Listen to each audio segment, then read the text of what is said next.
زندگی کو اپنے لیے اسوہ حسنہ بنائیں، جس کو قرآن مجید نے کہا وَلَكُمْ فِي رَسُولِ اللَّهِ أُسْوَةٌ حَسَنَةٌ، تمہارے لیے اللہ کے رسول صلی اللہ علیہ وسلم کی ذات میں بہترین نمونہ موجود۔ لیکن آج اگر ہم اپنا جائزہ لیں، واقعہ یہ ہے کہ ہم نے کس طرح فراموش کیا ہے قرآن مجید کو، آپ صلی اللہ علیہ وسلم کی سیرت کو، آپ کے پیغام کو، ہمارے عقیدوں میں بگاڑ، ہماری عبادات میں کوتاہیاں، ہمارے معاملات میں خرابیاں، ہم رشوت لیں، ہم سود لیں، ہم آسانی کے ساتھ دھوکہ دیں، ہم جھوٹ بولیں، ہم زبان کی حفاظت نہ کریں، ہم شادی کرنے پر آئیں تو ہم بھول جائیں کہ ہمارے نبی صلی اللہ علیہ وسلم نے ہم سے کیا کہا، اعظم النکاح برکتاً ایسرہ مونتاً، کہ سب سے بابرکت نکاح وہ ہے جس سے میں سب سے کم خرچ ہو۔ آج ہم نے اپنی اس کی عزت کا نشان بنا لیا، سب سے اعلیٰ درجے کا شادی گھر کرائے پر لیں گے، ساری رسمیں کریں گے، لاکھوں لاکھ روپے خرچ کریں گے، ہمارے پڑوس میں کوئی بیوہ ہے، کوئی یتیم ہے، کوئی ضرورت مند ہے،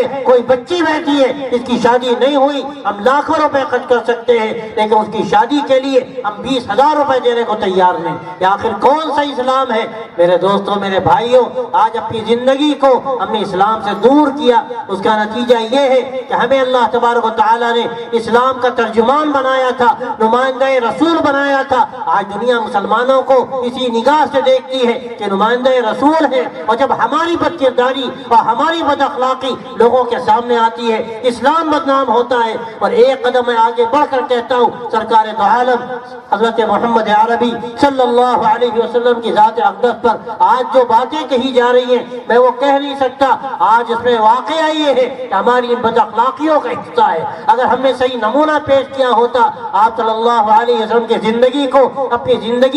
زندگی میں جگہ دی ہوتی، اپنے آپ کو اس کے مطابق بنایا ہوتا، اپنے اخلاق بلند کیے ہوتے، تو میرے بھائیوں، میرے دوستوں، آج اس صورتحال کا ہمیں سامنا نہ کرنا پڑتا، آج ہمیں کاسے گدائی لیے پھرنا نہ پڑتا، اور دوسروں کے سامنے ہمیں ہاتھ نہ پھیلانے پڑتے، لوگ آ کر ہماری خوشامد کرتے۔ آپ کے پاس کون سا نظام ہے، آپ کے پاس کون سا زندگی گزارنے کا دستور ہے جو ہمارے لیے راحت ہے، جو ہمارے لیے جنت ہے؟ یہ دنیا